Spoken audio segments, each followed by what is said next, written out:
Hello friends, welcome to MSK study.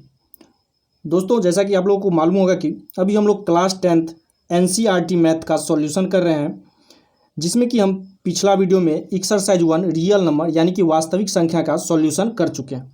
अगर अभी तक आप पिछला वीडियो नहीं देखे हैं तो आपको मेरे चैनल के प्लेलिस्ट में मिल जाएगा, वहाँ से जाके आप देख सकते हैं। आज हम लोग स्टार्ट करने वाले हैं एक्सरसाइज 2, जिसका नाम है बहुपद। तो इस एक्सरसाइज को बनाने से पहले हम थोड़ी सी जान लेंगे इसका बेसिक क्या है, बहुपद किसे कहते हैं, बहुपद की घात क्या होता है, साथ साथ बहुपद कितने प्रकार के होते हैं। ये कुछ जो बेसिक है कॉन्सेप्ट, इसको हम पहले समझ लेते हैं। तो चलिए हम पहले समझते हैं कि बहुपद कहते किसको हैं। यहाँ पे हम लिखते हैं बहुपद किसे कहते हैं। बहुपद जो है, हम चर और अचर संख्या के मेल से बने व्यंजक को हम बहुपद कहते हैं। चर और अचर संख्या के मेल से बने व्यंजक को हम बहुपद कहते हैं। अब यहाँ पे दो टर्म और हमको यहाँ पे नया मिल रहा है, कहते हैं बहुपद कहते हैं। तो अब ये दोनों टर्म क्या है, जैसे कि यहाँ पे चर और अचर, तो चर किसे कहते हैं और अचर किसे कहते हैं, ये भी मुझे जानना जरूरी हो जाता है। चर किसे कहते हैं, चर क्या होता है, जैसे कि नाम से ही पता चल रहा है, चर यानी कि चलने वाला। इसका जो है कभी भी वैल्यू एक जैसा नहीं रहेगा, जैसे कि x, y, z या ABC। आप पिछले भी क्लास में 9th में पढ़े होंगे, कोई इक्वेशन दिया रहता था और जिसका जो है उसमें x और y का वैल्यू फाइंड आउट करना रहता था। तो कभी x का वैल्यू 2 आता होगा किसी इक्वेशन में, तो कभी 3 आता होगा या कुछ आता होगा, या फिर y का वैल्यू, यानी कि हर हमेशा जो है ये इसका x, y या ABC जितना भी है, इसका वैल्यू चेंज होते रहता है। इसलिए हम इसे क्या कहते हैं, चर संख्या। और अचर क्या होता है, जिसका वैल्यू यानी कि मान जो है कभी भी बदलता नहीं हो, अचर। जैसे कि 1, 2, 3, 4, 5 यानी कि अनंत तक। इसका अगर एक यहाँ पे वैल्यू है तो हर जगह एक ही रहेगा। अगर कहीं पे 2 है तो 2 ही, इसका ना कि 2 के बराबर 3 हो जाएगा या 3 के बराबर 4 हो जाएगा, ऐसा नहीं होता। 2 है तो सिर्फ इसका वैल्यू 2 होगा। और यहाँ पे हम चर में क्या देखें, x, y, z या कोई भी ABCD लेते हैं तो इसका जो है वैल्यू हर जगह परिवर्तन होते रहता है। इसलिए हम इसे चर कहेंगे, और जिसका मान बदलेगा नहीं उसे हम अचर कहेंगे। अब यहाँ पे हमने चर और अचर के बारे में समझ लिया, तो अब हम एक बार फिर से पढ़ते हैं बहुपद किसे कहते हैं। चर और अचर संख्या के मेल से बने व्यंजक को हम बहुपद कहते हैं। अब इसका हम एक उदाहरण लेके समझते हैं। एग्जाम्पल के लिए अगर हम लेते हैं 2x + 3, यहाँ पे हम क्या देख रहे हैं, ये क्या है, ये चर है और ये अचर है। तो ये क्या हो जाएगा, ये एक बहुपद हो जाएगा। फिर अगर हम दूसरा एग्जांपल लेते हैं 3x² + 4x + 1, ये क्या है, यहाँ पे चर और अचर दोनों मिल रहा है, तो इसलिए ये एक बहुपद हो जाएगा। अब हम अगला समझते हैं, बहुपद की घात किसे कहते हैं। बहुपद की घात, तो यहाँ पे हम लिखेंगे बहुपद की घात। बहुपद की घात, तो यहाँ पे परिभाषा लिखेंगे, किसी बहुपद में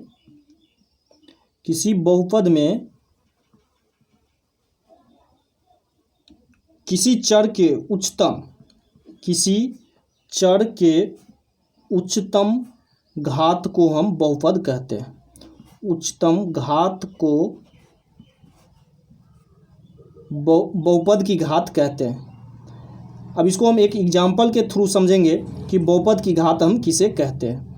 यहाँ पे अगर हम एग्जाम्पल कोई लेते हैं, बहुपद की घात कहते हैं। एग्जाम्पल मान लीजिए यहाँ पे हम लेते हैं 2x² + 3x + 2। अब यहाँ पे हम क्या देख रहे हैं, x के पावर में क्या है, यहाँ पे 2, और यहाँ x के पावर में कुछ नहीं है, तो इसका मतलब 1 है। और यहाँ भी अगर यहाँ पे हम देखें तो ये क्या है, x⁻0। x⁻0 हम अगर लेते हैं तो यहाँ पे क्या हो जाएगा, x⁻0 = 1 होता है। तो 2 को अगर हम 1 से मल्टीप्लाई कर रहे हैं तो ये क्या हो रहा है, 2। तो यहाँ पे देख रहे हैं x का पावर 2, यहाँ 1, यहाँ 0, तो सबसे ज़्यादा कहाँ है, यहाँ पे 2 है। तो यहाँ पे क्या हो जाएगा, बहुपद की घात 2 मेरा हो जाएगा। जिस बहुपद में घात जिसका सबसे ज़्यादा रहेगा वही जो है बहुपद की घात कहलाएगा। एक और एग्जांपल हम लेके समझते हैं। मान लीजिए यहाँ पे 4x³ plus 3x² plus 2x plus 1 है।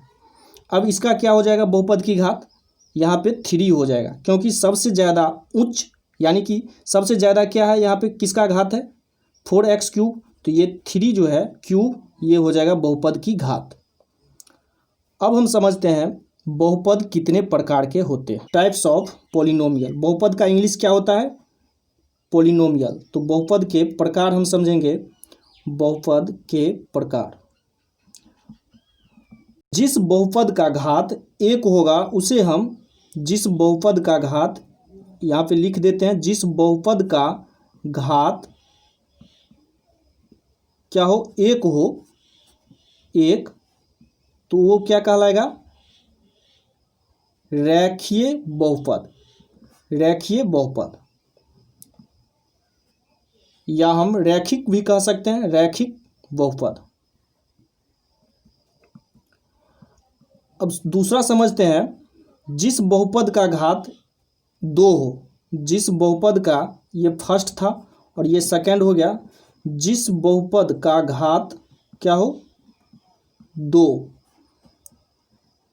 उसको हम क्या कहेंगे, उसको हम कहेंगे द्विघात बहुपद। द्विघात बहुपद। अब तीसरा हम समझते हैं, यहाँ पे हमें कम से कम 3 बहुपद के बारे में हमको समझना है।